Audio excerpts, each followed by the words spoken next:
Bom dia, boa tarde ou boa noite para você que está assistindo. No último vídeo que eu fiz para mim mesmo, ou para postar em algum canal, seja da forma como for, eu expliquei sobre a carreira do John Lennon. Esses dois vídeos são vídeos de homenagem à pessoa do John Lennon, que ele faria 80 anos agora no dia 9 de outubro, que é o dia que eu estou gravando esse vídeo.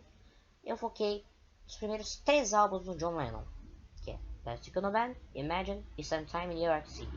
Dessa vez eu vou focar no Mind Games pra frente, até o meu canal. Viu? Do Mind Games até a morte dele, que é algo muito triste que aconteceu, eu vou focar, ok? Então, vamos lá.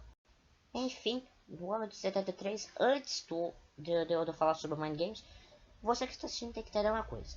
Nesse ano, ele havia separado da sua esposa, sua tão adorada por ele, esposa Yoko Ono. Ele havia se separado por algumas brigas, por ter acontecido alguns desentendimentos, e uma coisa muito ruim que eu não vou contar aqui, aconteceu após a... Bem, que o John Lennon morava nos Estados Unidos nessa época, e ele não gostava do presidente Richard Nixon. Nicholson, se eu não me engano é Nicholson. Me corrija se eu estiver errado, mas pelo menos eu acho que é Richard Nicholson, se eu não me engano. John Lennon era uma pessoa de extrema esquerda nessa época, extrema esquerda. Eu não julgo a esquerda, de jeito nenhum. Eu não julgo nem a esquerda nem a direita, eu acho que eu sou neutro. Mas eu não gosto de quem é extremo, tanto na esquerda quanto na direita. Mas enfim, é conversinha paralela não. Ele ficou... Houve alguns desentendimentos dele entre a Yoko nessa época por causa da... Nossa, eu não sei a palavra. Enfim, ele ficou muito bravo com a questão do Richard Nixon, do Richard Nixon ter ganhado, finalmente achei a palavra, ter ganhado as eleições do ano de 1972 para a presidência dos Estados Unidos. Após os dois se separarem, após o divórcio dos dois, ele começou a namorar com uma... Não, se não me engano foi em 73, 74, que ele começou a namorar com um assistente da Yoko Ono, que era a May Pen. Obviamente, a May Pen era orientada pela Yoko Ono como forma de um bode expiatório. Seria essa a palavra mais adequada. Enfim, após o divórcio dos dois, veio o álbum Mind Games. Um disco pouco sem inspiração, mas que mesmo assim eu considero um disco razoável da carreira do Joe. Mas ali tem músicas muito boas, como a própria Mind Games, que é uma música linda. Para você que não sabe o que é a pronúncia certa de Mind Games, escrita pronúncia Mind Games, M-I-N-D-G-A-M-E-S, Mind Games de 1973, que era um álbum que competia com o Ringo, o álbum lançado obviamente pelo Ringo Starr, do mesmo ano, o Red Rose Speedway, do Wings, banda do Paul McCartney, e Living in the Material World, do George Harrison. O álbum competia com esses três. As únicas músicas que eu gosto nesse álbum são, deixa eu ver, a própria Mind Games, que é linda, é uma música espetacular, All the Blue e I Know, que parece até uma música do álbum Let It Be dos Beatles, que é I've Got a Feeling. Parece muito, as duas são muito semelhantes. Ok, após o Mind Games em 1974, que tem bastante história para contar sobre o ano de 1974, veio o álbum Walls and Bridges, Paredes e Pontes, numa tradução ferrada e porca do Brasil. Ainda bem que ninguém nunca traduziu aqui no Brasil esse título. Eles nem podem traduzir nomes de álbuns, né? Pelo menos os álbuns que estão em inglês. Isso é algo, pelo que eu acho, não é permitido. Enfim, de novo, sem conversinha paralela. Mas com esse álbum, foi nessa época que houve o reencontro fotografado entre John Lennon e Paul McCartney. Fotografado, existem as fotografias. Porém, olha que coisa triste. Essas foram as últimas fotografias tiradas de Lennon e McCartney juntas. Sim, uma vez até vi uma montagem de uma foto de 1980, do John Lennon já nos últimos meses de vida com o Paul McCartney, mas essa foto é mentirosa, nunca existiu esse encontro, pelo menos fotografado, dos dois, enquanto o John Lennon era vivo. Claro que sim, né, agora o Paul McCartney vai se encontrar com o John Lennon morto. Olha a bosta que eu falei. Continuando, nessa reunião, que o John Lennon estava completamente doido nessa época, bebendo feito um gambá, por causa... Não por causa da minha empenho, mas por causa do divórcio com a Yoko Ono. Foi nessa época, inclusive, que ele voltou a se aproximar do filho, que nasceu em 63, chamado Julian Lennon. Ele voltou a se aproximar dele. Nessa reunião, como eu disse, reunião entre os dois, uma carta com aquele bigodinho safado dele de 1974. Opa, falei palavra.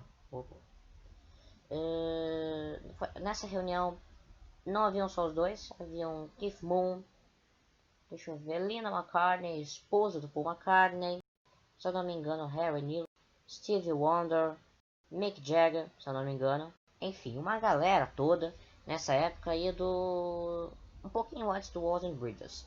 Desse álbum, é um álbum que tem uma capa linda, muito linda, engraçada até, porque se você tem o vinil, são algumas partes que você tem que juntar para formar algumas imagens do John Lennon nessa época. Nessa época, se não me engano, é esse álbum que na capa dele é o rosto do John Lennon, só que ele com 3, 4 óculos na cara. E é um álbum, pelo menos a capa, muito bonito. E nesse disco a gente tem, deixa eu ver, Whatever Get You For The Night, que eu vou falar dela um pouco mais pra frente, vou detalhar ela melhor. Nós temos Surprise Surprise, Yeah Yeah, eu não gosto muito. Por sinal tem o Julian Lennon na bateria. Olha que curioso, o Julian Lennon toca bateria nessa faixa. Não sei se é do álbum, mas isso é o que eu fiquei sabendo recentemente, ontem mais ou menos. E se não me engano, 90th Dream, porque 90th Dream, se não me engano é essa a pronúncia certa, me corrija se eu estiver errado. Essas são as únicas músicas que eu conheço, pelo menos desse álbum, são as únicas músicas que eu conheço, porque eu fui pesquisar, obviamente, sou perito na perito. Perito ou perido? É perito ou perido? Enfim, eu sou tecnicamente especialista na carreira do John Lennon, mas eu sei bastante. Foi após Walls and Bridges que houve uma aposta entre John Lennon e o Elton John, que é outro artista fenomenal do glam rock, que é um estilo fantástico. Eu gosto muito do Elton John. Eles fizeram uma aposta. Se a música Whatever Get You For The Night fizesse sucesso nas paradas, se não me engano, americanas, o John Lennon teria que subir no palco junto com o Elton John. E o que aconteceu? Whatever Get You For The Night estourou nas paradas americanas, pelo menos. Americanas, e obviamente, para não ser taxado como o cara que não cumpre as apostas, que não cumpre as promessas, ele subiu no palco. Se eu não me engano, foi a última vez que John Lennon subiu no palco em vida, obviamente, né? Aí eles cantaram Whatever Get You For The Night, que é uma música bem legal. Whatever Get You For The Night, it's alright, muito boa, muito boa, muito divertida. Parecia até as músicas que o Ringo fazia, sem coisas paralelas aqui. Eles também cantaram, ele pelo menos também cantou Lucy in the Sky with Diamonds e I Saw Her Standing There, o que é impressionante porque I Saw Her Standing There é uma música do Paul McCartney, do primeiro álbum dos Beatles, o Please Please Me, de 63. Ele cantou essas 3 músicas e foi nesse show que ele se reaproximou da Yoko Ono. Pouco tempo depois veio o seu segundo filho, Sean Lennon, mais especificamente em 75. Em 1975 veio o último álbum antes do hiato do John Lennon para cuidar de seu filho, que foi o álbum Rock and Roll. Eu não tenho muito para falar sobre esse álbum, eu só digo que é um álbum muito divertido. É um álbum só de covers de músicas dos anos 50. As músicas que inspiraram os Beatles, que formaram os Beatles ali, que inspiraram John Lennon e Paul McCartney a escrever músicas, que são músicas muito importantes. People, Lula, You Can't Catch Me, do Chuck Berry. E a mais famosa, eu acho que uma das músicas mais famosas do John Lennon, apesar de não ser do John Lennon, é um cover de um artista chamado Ben E. King, que foi a fantástica Stand By Me. Darling, darling, stand by me. Muito bonita essa música. Não foi escrita por ele, mas aparece em todas as coletâneas, então vamos classificá-la como uma música do John Lennon. Ficou mais conhecida na voz dele. Esse álbum começou a ser gravado no final de 74, mas por obrigação mesmo, que era o fim da empresa dos Beatles, a Apple, que havia iniciado suas atividades em 1968. Em 75 ela foi fechada. Após isso veio aquele famoso hiato do John Lennon de 5 anos. É isso que você escutou, 5 anos. Porém, existem demos de 2 músicas de 1977, durante o hiato que o John Lennon teve para cuidar de seu filho. E rezam as lendas que ele estava fazendo pão e limpando a bunda do John Lennon. Não vou falar isso porque vai que você está almoçando, né? E eu não gosto de coisas nojentas. Você não beber, né? Enfim, eu não gosto muito de falar sobre isso. Mas em 1977, John Lennon gravou 2 demos completamente secretas até os anos 90, que eram de 2 músicas. Free as a Bird e Real Love. Se você conhece a história dos Beatles, você sabe o que aconteceu com essas músicas, que elas foram parar lá no Projeto Anthology de 1995 e 96, que os outros Beatles regravaram muitos anos após a morte do John, mas eu não vou focar nisso agora.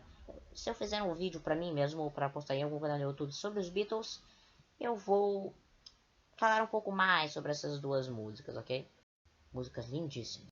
Após isso, em 1980, poucos meses antes da fatídica morte do John Lennon, veio o álbum Double Fantasy.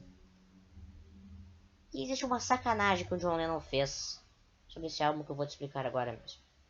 Enfim, era um álbum de retorno do John Lennon. Ele voltou com tudo nesse álbum.